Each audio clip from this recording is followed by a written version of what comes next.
Hello, my dear brothers and sisters. How are you? I hope you are all doing well, living your lives in the best way possible, living it up.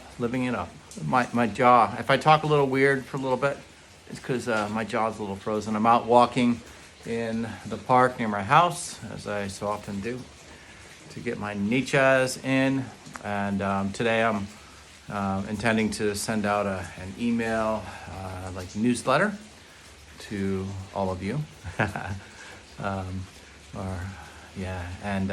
Yes, I wanted to do something a little different this time and record a video to insert in the newsletter. Very exciting, very cool. I am wet. It's all good though. Let's see. So like a little over a week ago, we had another ceremony in Rhode Island again, like we've been doing lately. And what a weekend. What a powerful weekend. And boy, did I ever learn some things, as per usual, yeah? And it came to me, I don't know, I think probably on Saturday in between ceremonies, that it came to me that the title of this next email I'm about to send should be as follows. You against you. Who's going to win? Because something that has been coming up, it's come up a few times recently, and it just kind of stuck out to me, and that is that much as we would like to, we are unable to help somebody who doesn't want to be helped. Yeah. I was talking with a medicine sister about this, and she's like, yeah, there's this Russian fable or story about the drowning man. And she was saying that it's the drowning man's job to save themselves. Like, we can, throw ropes and flotation devices and all of that, but it's up to the drowning person to grab on, right? Yeah. And you know what? So it is much the same when it comes to this kind of work, of the work of the spiritual nature, when we are coming to fix, to heal, to let go of, to understand, find awareness. It is of course such a blessing that we have these powerful allies, plant medicines, in the case of the one that we're working with. And they're so powerful. They're amazing. They more than meet us, in my experience, more than meet us at the halfway point. But it's up to us, each of us, to do the work, to do the reaching, to be willing, in fact, to change, to be willing to change. And so we come to ceremony and we drink the medicine, as my boss used to say, as long as you don't go like this, and miss your mouth. The medicine works. It does its job, right? Of course. However, what happens? Let's say a week down the road after ceremony, and the glow starts to fade, and we find old habits creeping in, old reactions cropping up in our day-to-day, in the moments of our life, those very things that we are going to heal. What does that mean? Does it mean that it didn't work? Well, no, actually. In my experience and my understanding, like it's like this. Like we go, we work with the medicine, and after we drink, not missing, it's time to open your ears and listen. And the medicine, she teaches us. She's weaving a story, as it does for each of us. It's meant a message that's meant just for us. And as we go forward from ceremony, this message, these understandings, awarenesses, it unfolds. Like maybe things were removed that we're able to have, and so we're able to have a deeper connection with our own spirit. and therefore able to better direct our lives, understand how to go about that. Yeah, but it's up to us to keep the channel open. It's up to us, each of us, to make the changes in our lives that we'd like to make. I don't know how else to put it. We come looking for help, and the help is given. It's never not given, but it is up to us to make the changes. And it took me quite a while to understand this. I grew up in the culture of the I guess we say the West, right? And ours is a culture of taking a pill to help, to change things. We're taught to take the red pill. When we're walking this path of trying to live in a better way, to find a deeper connection with our own spirit, with our soul, to be more spiritually awake and aware. There's nobody that can help us besides ourselves. There are teachers, like the medicine is one of them. Meditation, has been another great teacher for me. Walking in the nature. Look, like it's raining like crazy out, but here I am walking in the woods because for me, this is one of my great teachers, to listen to the codes of nature.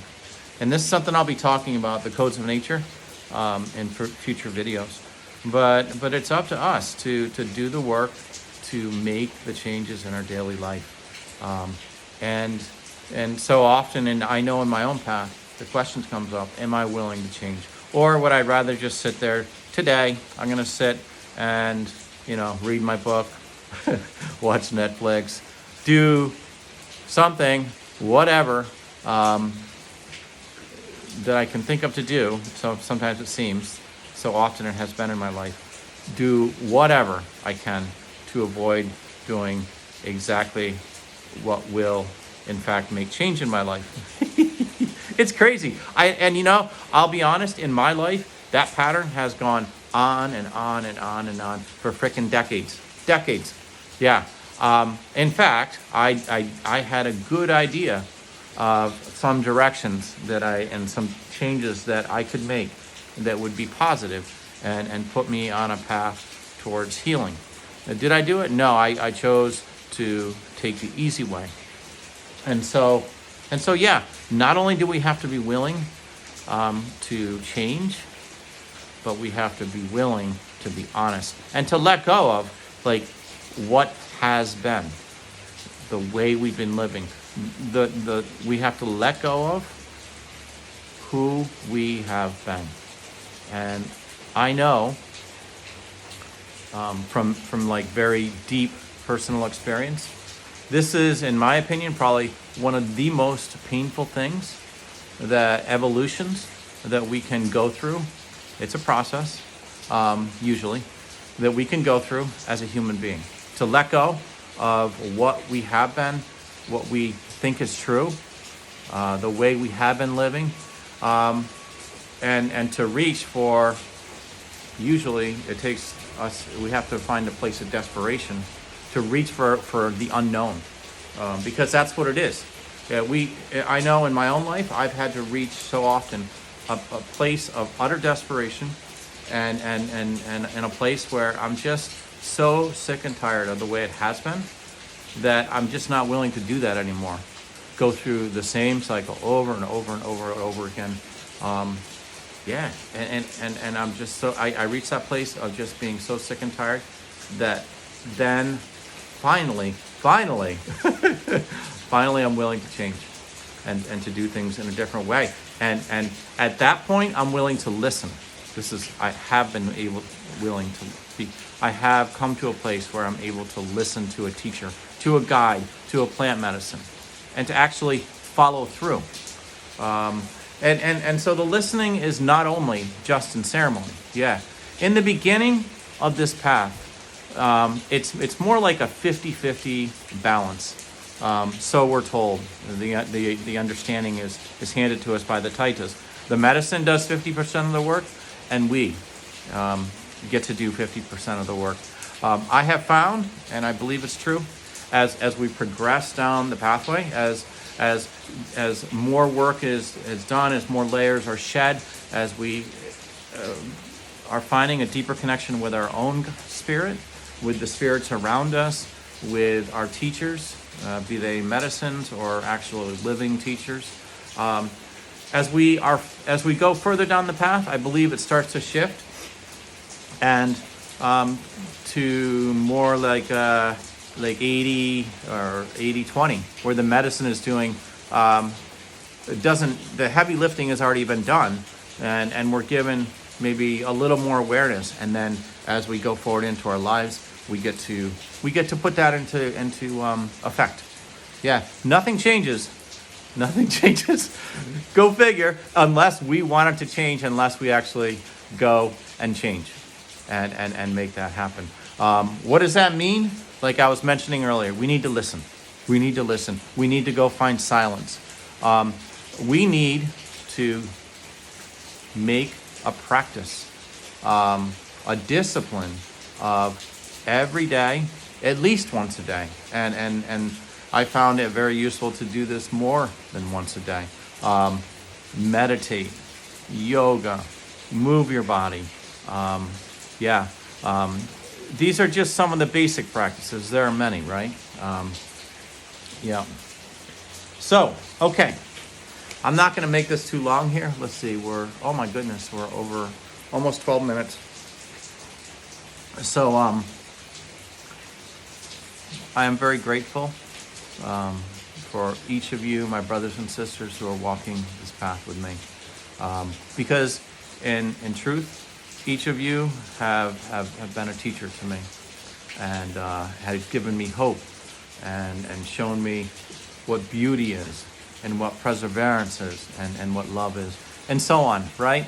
I'm very grateful. I'm very grateful. I can't do this alone, and I keep learning that more deeply as I continue living. So thank you. It's been an honor this last bit of time. The honor I find in having the opportunity to share this medicine, it's deepening, and I'm really grateful. It's an honor and a joy, and thank you so much. Come to ceremony. We can hang out and do what we do together. Have go through all the pain and the difficulties, and until we find our way to a much lighter and more joyful place. So, gracias a Dios. La vida es sagrada. Gracias a Dios, la vida es sagrada. In total, more and love, more love. I was trying to think of the Spanish. I could probably put it together, but hey, we'll just say it. More love. Okay, thank you all for listening. I will be back again soon with another video. Have a great day.